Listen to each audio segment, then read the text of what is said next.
惊弓之鸟。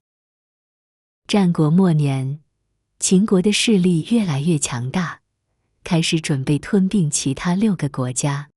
为了抵抗秦国，赵、楚、燕、齐、韩、魏这6个国家决定联合起来。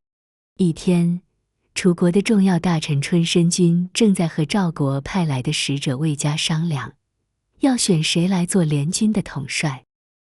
我觉得林武君可以胜任。春申君推荐说道。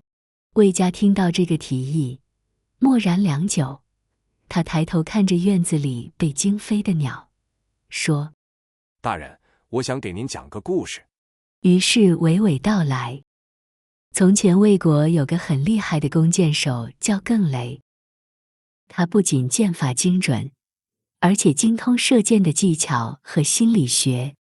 一天，更雷和魏王在城楼上观赏远处的景色，忽然，一群鸟从树林中飞起，盘旋在空中。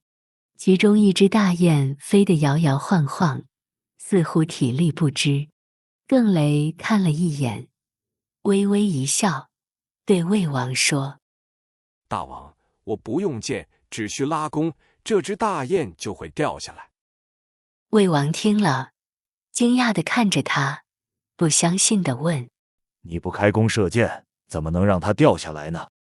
更雷自信地说：这只大雁一定是之前受过伤，听到弓弦响声便会惊恐万分。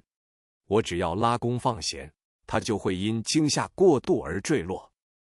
说完，更雷拉开弓弦，只听嗖的一声，大雁果然发出一声哀鸣，翅膀一颤，从空中跌落在地。魏王看得目瞪口呆，连连称奇。更雷微笑着解释道：受过伤的鸟最害怕弓箭的声音，这就像一个曾经历过恐怖事情的人，即使以后没有真正的危险，也会因为过去的经历而感到害怕。魏家神情凝重地说：林武君不久前才败于秦军之手，如今听到秦军的战鼓声都会心惊胆战，就像那只被弓弦声下落的商雁。让这样心有余悸的将领统领联军，恐怕……他话未说完，春申君已然会意，抬手制止道：先生不必多言，重新商议主将人选。从此，惊弓之鸟便作为成语流传下来，形容那些受过严重的伤害或惊吓后变得过度敏感、胆怯的人。同时也提醒我们学会面对恐惧，从创伤中重拾勇气和信心。